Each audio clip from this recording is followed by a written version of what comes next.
Yo, what's up, everybody, man? This your boy K-Rock. Welcome back to Really Uncensored Talk. I missed you guys, man. I know it's been a long time since I posted a video. I've been in the process of moving, and I just got settled in. Me and my sisters are rooming together right now, the roommates. So we're gonna see how that works out. But let's get on to this subject. I know it's gonna be touchy, but guess what? I don't give a shit. So check this out. Police in Dayton, Ohio, right? Apparently pulled a paraplegic man out of his vehicle by his dreads. Man name was Cliff Owensby.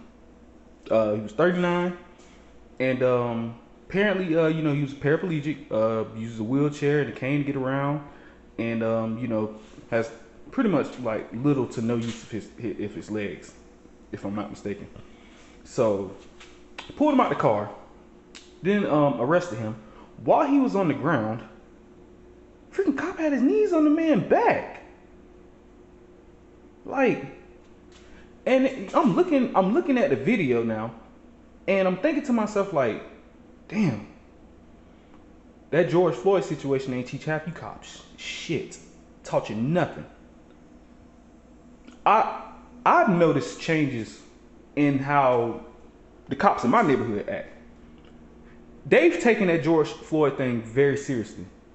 And I know cops around here and where I live at don't want that persona, that kind of image going about them. That they're like the Derek Chauvin and any cop that's like him, you know. And I just think that other cops need to start paying attention to like the things that are going on and start doing something about it. Like, if I'm with a partner and if something in the back of my head is telling me, nah, bro, this shit ain't right, what we doing, I'm gonna be like, yo, partner, you need to ease up. Now you doing too much.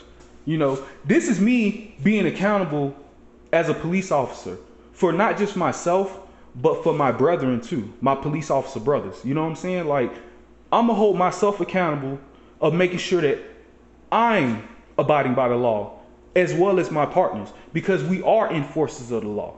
So if we're not abiding by the laws, if we're breaking laws and violating people's rights, why should people follow the law if we're not?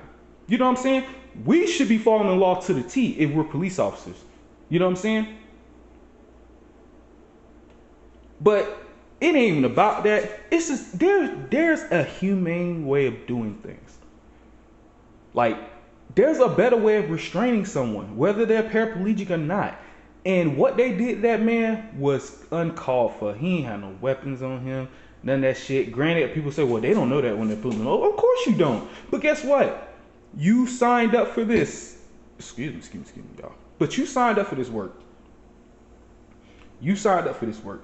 You've seen the things that have been going on. You know damn well social media is all over the place. You can't do stuff like that and think that it's not going to get out or it's not going to go viral, because it is, and it did.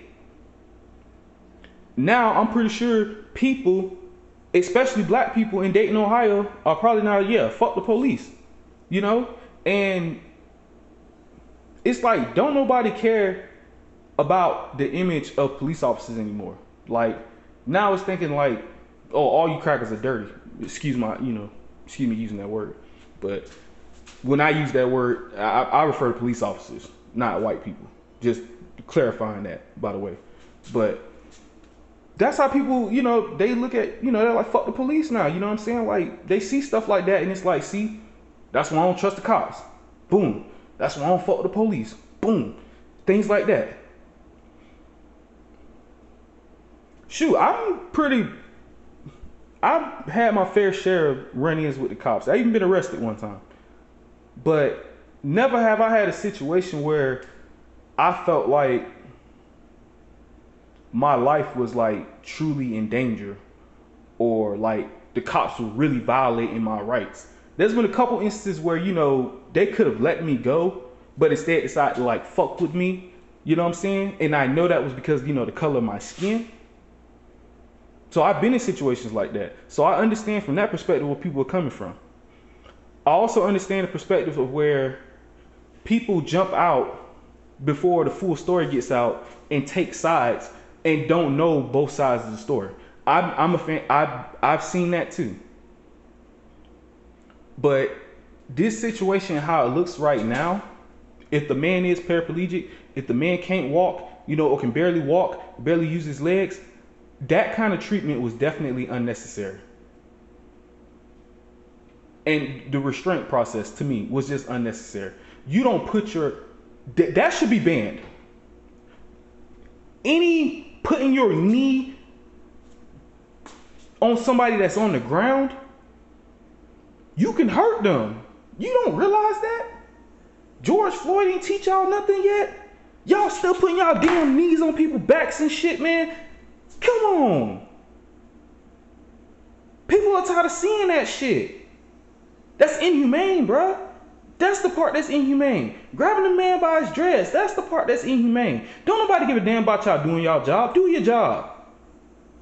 But stop breaking the law in the process. Shit. Man, listen. For one, I hope y'all don't treat elderly people like that. And there's been I've heard some stories about that.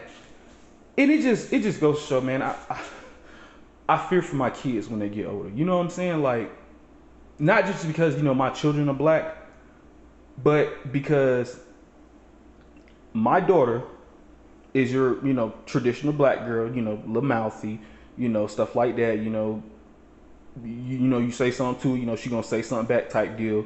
And, my son, he's a black man.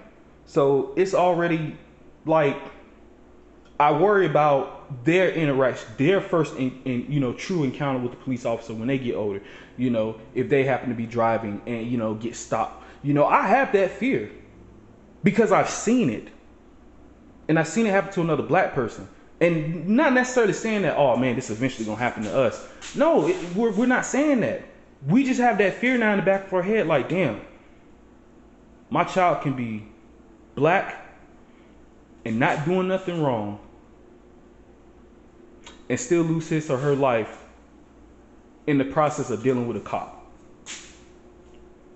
Now, you would think when my children see a badge, they supposed to be able to look at that and say, okay, I feel protected. That's the representation of protection. Now people are looking at badges and saying that's the representation of corruption and motherfuckers who let power get to their head. And what police officers fail to understand is that it's the people who gave you the power to enforce the law. You were given a badge to protect people. If you're pulling me out of the car by my goddamn hair and got your hands on my back, I'm going to fear you for a while. And you have a gun, you're on my back, restraining me, and you have a gun on you. You got me in handcuffs, and you still got your gun on you.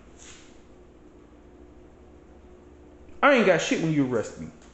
And if I did have a weapon, once you restrain me, guess what? You're taking all my shit from me, mostly. What threat am I to you? What threat is a man who can't even run from y'all? What you thought because he was tall? He looked kind of tall. I don't know how tall he is. But you thought because he was tall and lanky and had dreads, like he was a track star or something? That's probably what you thought. Did the idea of him having dreads put fear in y'all hearts the way y'all was like, oh yeah, we got to get this motherfucker out the car? No. And my whole thing is, if this is the case, if you were doing a normal traffic stop and you asked him for his license and registration, he gave that to you. If everything came back good and you don't see anything in the car that looks suspicious or nothing like that, let that man go on by his business. If y'all would have just did y'all job and let that man go on by his business, we wouldn't even be talking about this right now. This wouldn't even be a story.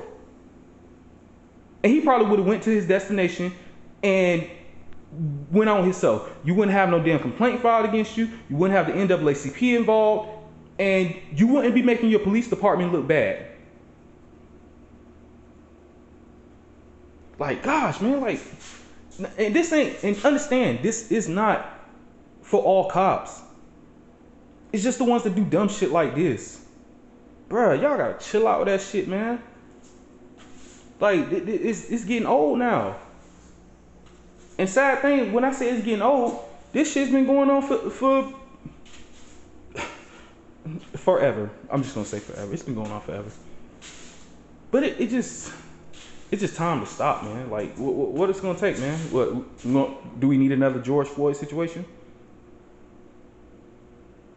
Need another situation where people go back to rioting and shit like that? Because that's what y'all don't understand. Everybody be like, oh, y'all wrong for rioting. Y'all wrong for rioting. Do y'all tell the people that when they rebel against their governments overseas? Do y'all tell them that? No. And then guess what? Half the time, the fucking other countries be supporting the insurrections. So what the hell are you talking about? What are the insurgencies? What do they call that? I think basically when you rebel against your own government. I forgot the actual name of it. They used to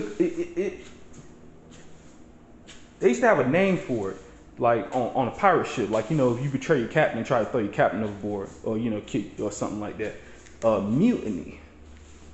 What is it called? Mutiny? I think it's called.